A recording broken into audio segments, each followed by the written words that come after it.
Hola, bienvenidos a Canal Enfermero, bienvenidos a este debate que retomamos con toda la ilusión en nuestro plató de televisión que hemos estrenado hace muy poquito. Hoy vamos a hablar de la vacunación en el adulto, un tema que hasta la irrupción del COVID pues era de quinta línea. O sea, el adulto sano, la vacunación se centraba en los niños, se centraba en los mayores, y ese limbo de gente entre 15 y 65 años, pues no era un tema que le preocupase mucho, salvo excepciones. Sin embargo, pues hemos vivido la mayor campaña de vacunación de la historia y vamos a hablar con tres expertos de primerísimo nivel a ver si eso va a cambiar un poco en la costumbre que tenemos, en cómo valoramos las vacunas, sobre todo desde el punto de vista de la enfermería. Y sin más, os presento a nuestros invitados de hoy. Hoy contamos con Diego Ayuso, el secretario general del Consejo General de Enfermería, con José Antonio Forcada, presidente de la Asociación Nacional de Enfermería y Vacunas, ANEMVAC, y con Ángel Gil, que es catedrático de Salud Pública y Medicina Preventiva de la Universidad Rey Juan Carlos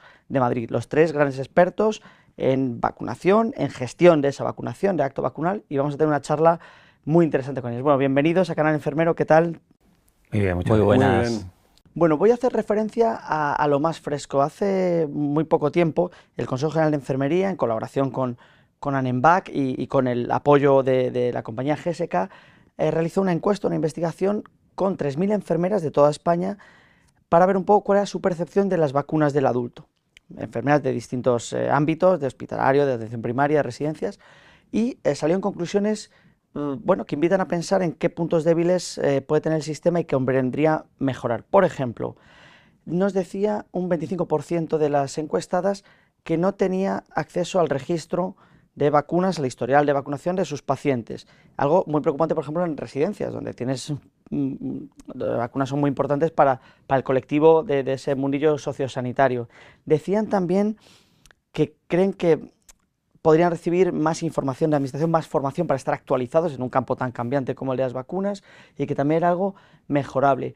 ¿Qué opináis de eso que nos decían? ¿Creéis que es un error mayúsculo, aunque se habla de un registro sanitario que va a mejorar a nivel nacional y tal y cual, pero ya sabemos que esas cosas se prometen y no sé si se llegarán a cumplir?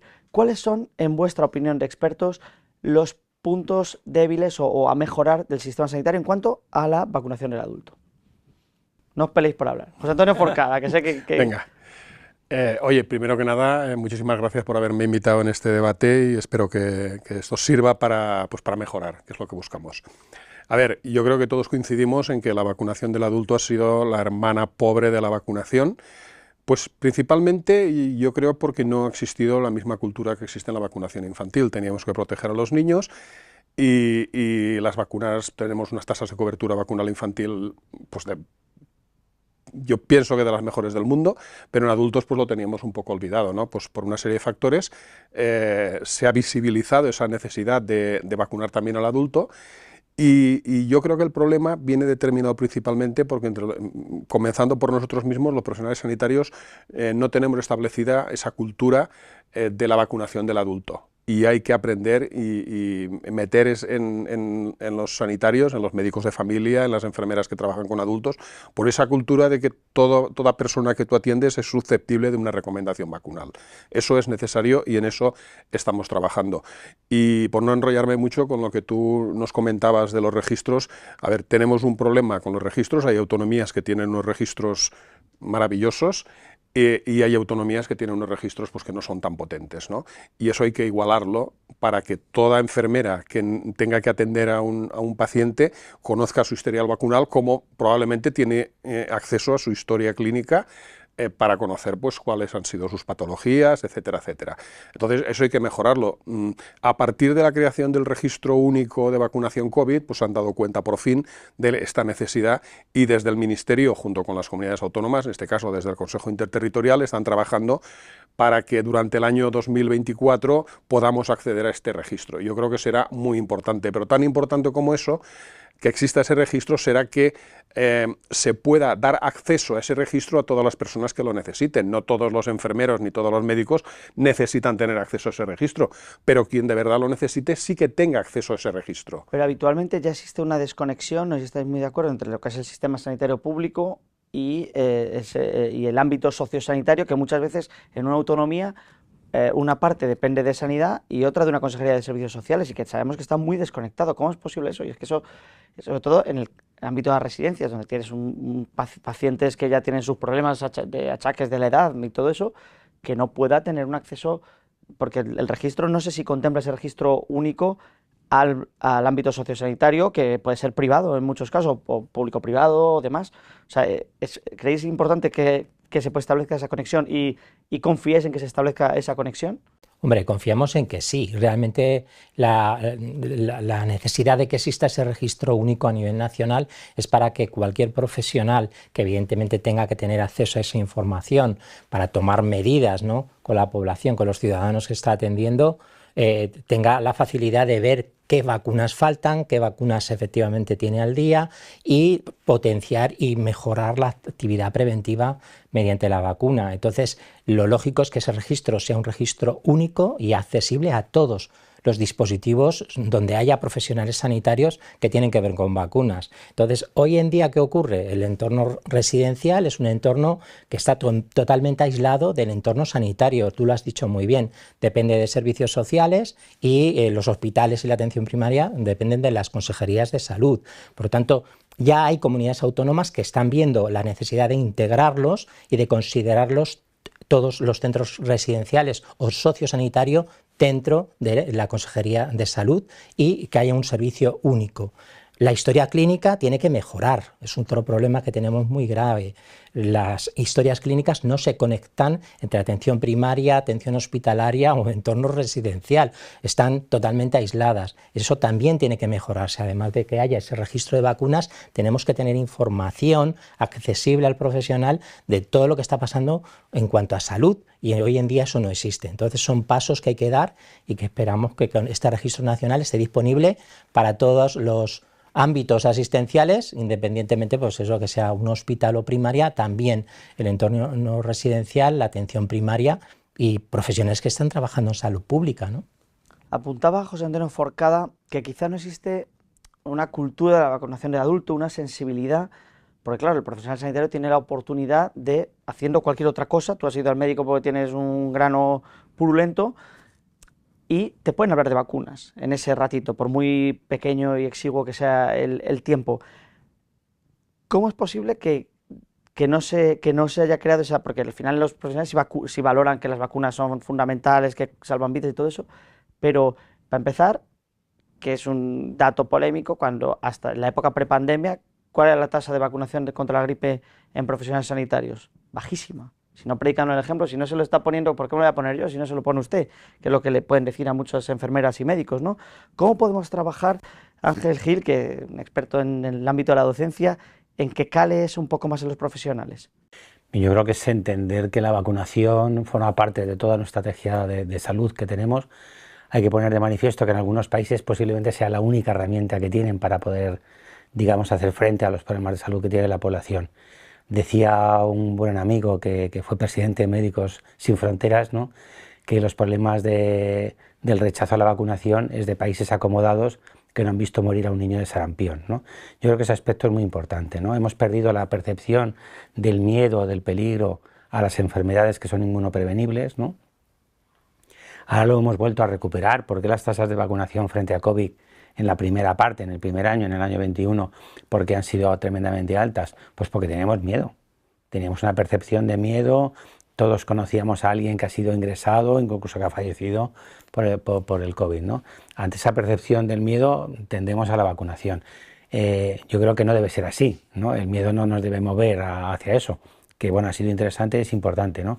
Sino que tenemos que ver que, sobre todo, toda nuestra gente mayor, hablando por encima de los 60-65 años, tenemos que darles la mejor calidad de vida posible, y en ese darles la mejor calidad de vida posible, además de que se alimenten bien y que hagan ejercicio físico, etcétera, etcétera, está la vacunación como herramienta tremendamente importante.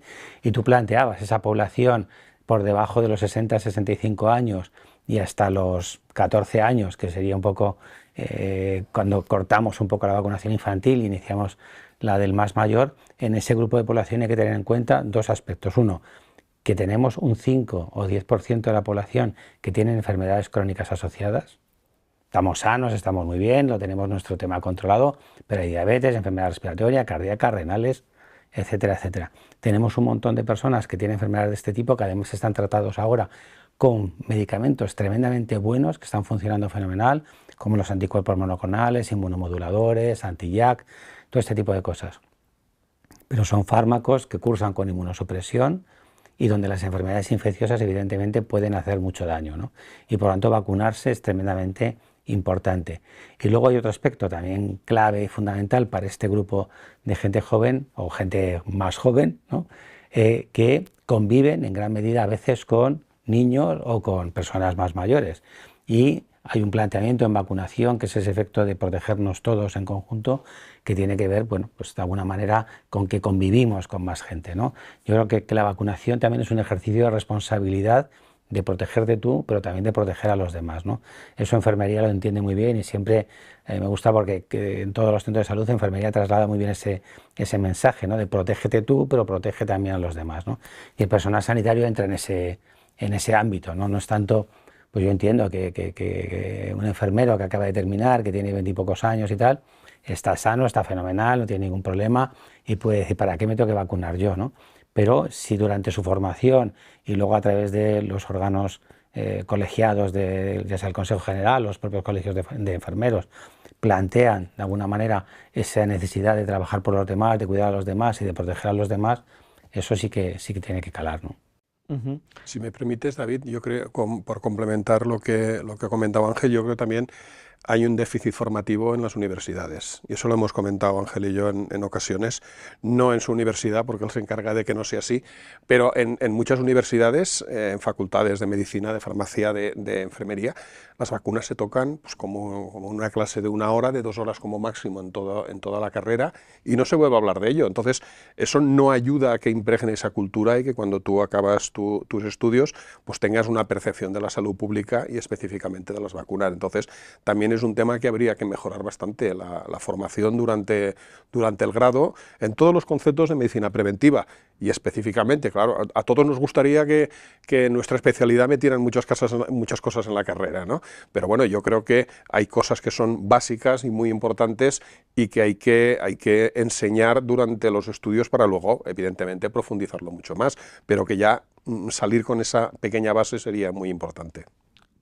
No sé si estáis de acuerdo que, aunque sea por miedo, pues el ciudadano medio, el adulto sano, ha tenido un contacto directo con el acto vacunal y con las vacunas y lo ha probado en sus carnes, aunque sea pues un poco obligado por las circunstancias, en un momento en que había mucha presión también de los movimientos anticientíficos, antivacunas, con bulos que hemos estado desmontando desde todas las instituciones.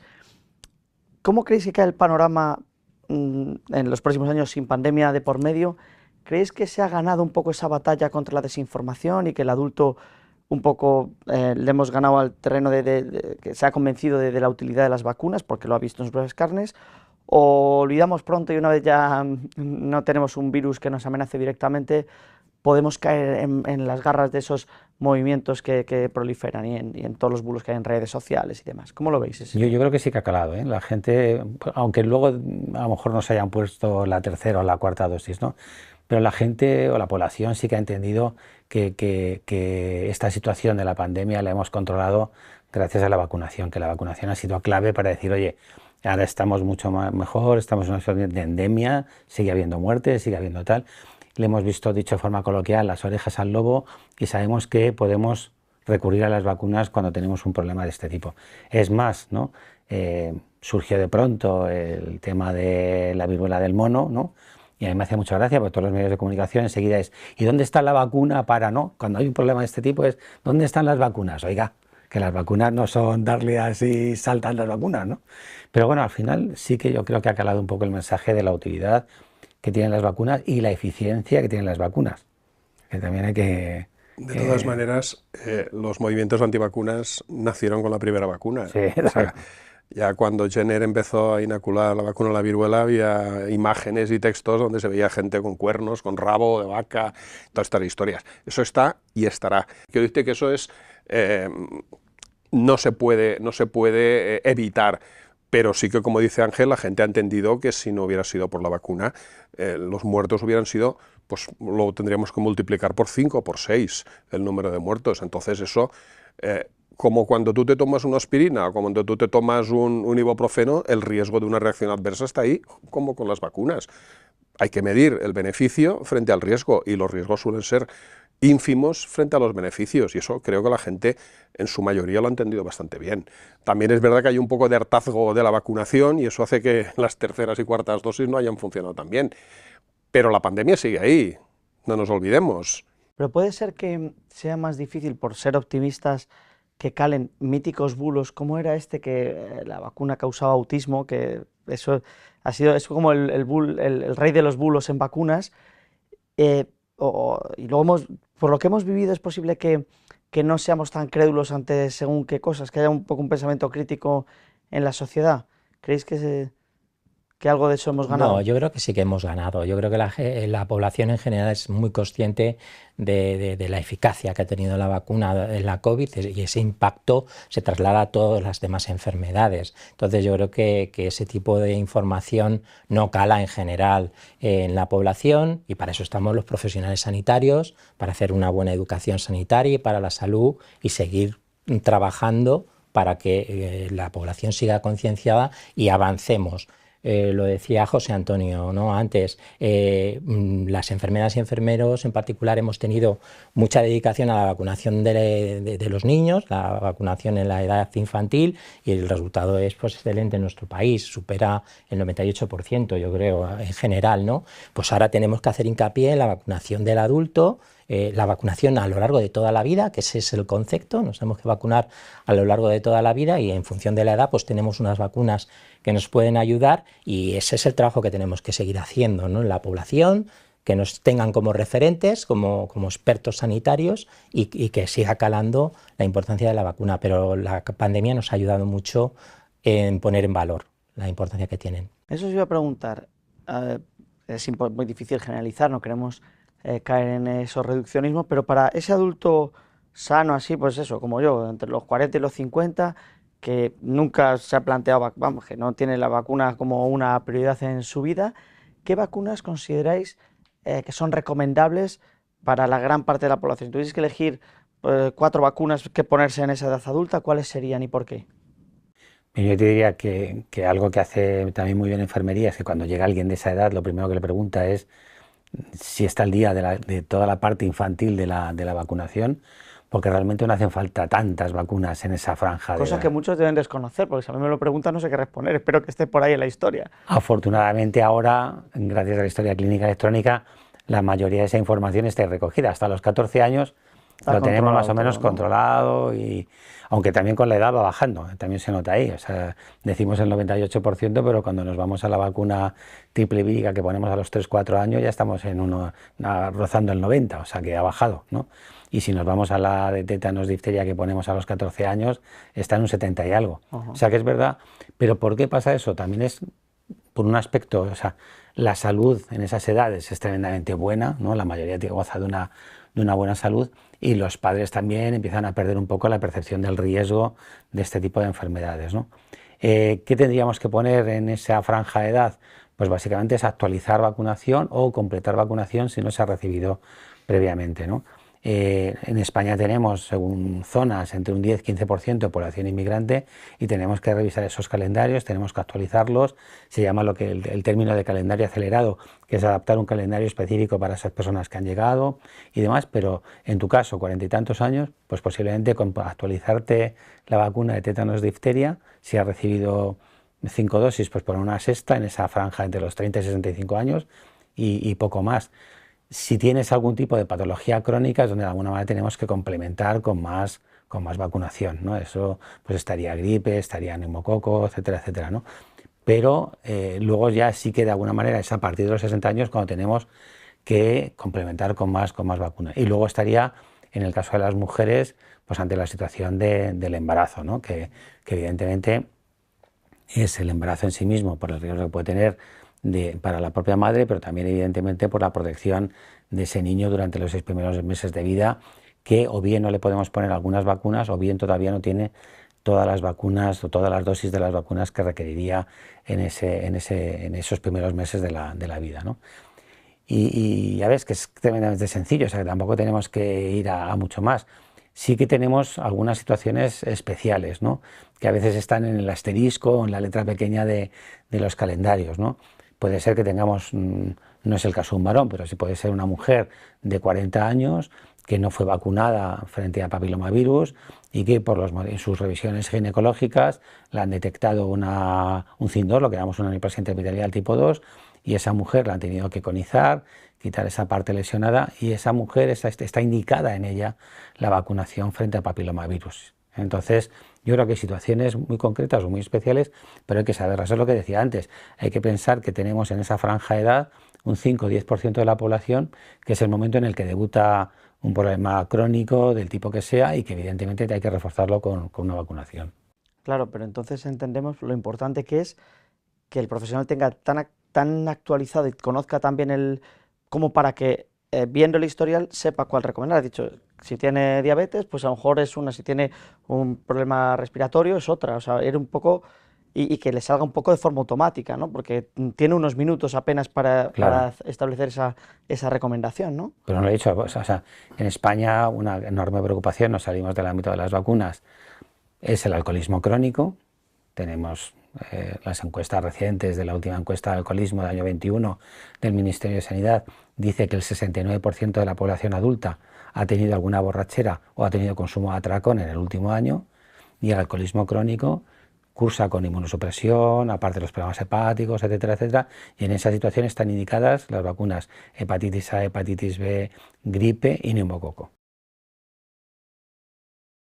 Y no lo tenemos asumido. Es fundamental la formación, David. Claro, claro. Y de hecho en el estudio que hemos realizado recientemente sale, ¿no?, que uno de los aspectos más importantes que detecta la profesión enfermera es la necesidad de tener una formación actualizada. Precisamente por eso, porque cada paciente tiene unas necesidades, es un ser único y hay que adaptar efectivamente las herramientas y las alternativas preventivas de vacunas con esa persona. Por lo tanto, la formación es fundamental y ahí desde el Consejo General de Enfermería pues trabajaremos para mejorar esa formación en coordinación con los diferentes servicios de salud. Además que es que las enfermeras demandan esa formación. Demandan, por un lado, la formación y por otro, la capacidad para poder indicar, lo que llamamos prescribir, esas vacunas basándose en esa formación y en unos protocolos, en unas guías, en las propias fichas técnicas de las vacunas, para que tú, aquí te pillo, aquí te mato, ¿no? O sea, tú detectas una necesidad vacunal, si tienes que remitir al médico de familia, sabes que al médico de familia tardará en ir X días o no irá, para que le pueda indicar esa vacuna, prescribir esa vacuna, que en ocasiones no es financiada y tendrá que ir a comprar, y vamos a perder esa opción de vacunar. Entonces, en el momento que nosotros podamos indicar esa vacuna, prescribir esa vacuna, y estemos formados para ello, con esa formación necesaria, estaremos mejorando las tasas de cobertura vacunal, sin ninguna duda.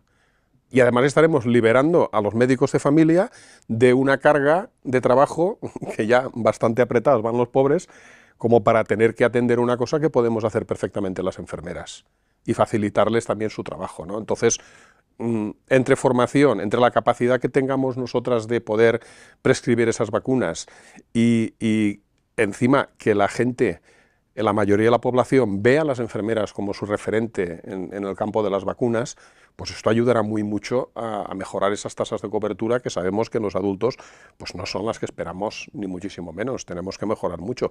Ya veremos los resultados de este año de la campaña de gripe que nos dicen. Esto sí me gustaría decir una cosa, y es, al menos la Comunidad de Madrid, que es la que conozco un poco más en ese sentido, de los 260 y tantos centros de salud que hay en Madrid, los responsables de vacunación y de vacunas en los centros de salud es un enfermero o enfermera de ese centro de salud. Y esos sí que reciben una formación continua. Pero hace poco, el 1 de diciembre justo, que teníamos una reunión del Comité Asesor de Vacunas, nos planteamos eso, cuando se hace una jornada de formación en vacunas que hace la Consejería de Sanidad, acuden todas estas personas, y acuden todos los años, pero son los mismos. Y le decíamos, tenemos que hacer algo para buscar a los miles que hay detrás, que faltan todos para los esto, compañeros, ¿no? Y a lo mejor, quizás la estrategia, cuando se hace estas cosas de formación, se suelen hacer, lo sabéis muy bien, en el salón de actos de alguno de los hospitales de la Comunidad de Madrid, y a lo mejor hay que hacer el cambio e ir a los centros de salud a dar esa formación, aunque haya que hacerlo muchas veces, ¿no? O bueno, O grabarla también y O grabarla, poder por supuesto. distribuirla vía telemática, porque quien no puede ir presencialmente la pueda consultar. Pueda y recibir verla, más pero formación. hace falta también un poco El contacto. el contacto. Algo bueno que tienen esas jornadas es quizás el momento del debate o de las preguntas, porque las preguntas no tienen quizás un carácter muy más científico de cuántos microgramos tiene, no sé qué, sino que es, oye, una persona que ha recibido tal, le puedo administrar tal cosa o tal otra, o le puedo poner simultáneamente no sé qué, cuánto tiempo tengo que esperar para tal, y esas cosas se resuelven más en vivo y en directo. Sí, se puede hacer una formación mixta, una Mixta, parte sí. efectivamente que pueda estar grabada, pero esa parte de compartir, sobre todo con gente experta, Claro. es necesaria, porque al final O ese un canal conocimiento enfermero abierto se necesita. donde pueda haber alguien que responda a esas preguntas. Sí, sí. Bueno, vemos que hay muchos retos por delante, que todo pasa también, pues, desde luego, por la formación, también por nuevas competencias y porque, bueno, pues la gente se sensibilice, que es la forma más fácil de mejorar la salud de la población. Es claramente lo que más tenemos a nuestra disposición son las vacunas. Luego hay cosas mucho más complicadas, de fármacos muy complejos, de innovación y tal, pero es que las vacunas ya muchos años son seguras, eficaces y salvan vidas. Os agradezco muchísimo que hayáis dedicado este rato a venir incluso desde fuera de Madrid. Diego Ayuso, secretario general del Consejo de Enfermería, José Antonio Forcada, presidente de Annenbach, y Ángel Gil, catedrático de Medicina Preventiva, Salud Pública, Universidad Rey Juan Carlos. Muchísimas gracias por participar este rato. Y a todos vosotros os recordamos que aquí en Canal Enfermero tenéis toda la actualidad de la profesión y de la sanidad en debates, entrevistas, documentales, informativos, en muchas piezas que disfrutáis a golpe de clic en YouTube. Nada más por nuestra parte y hasta pronto.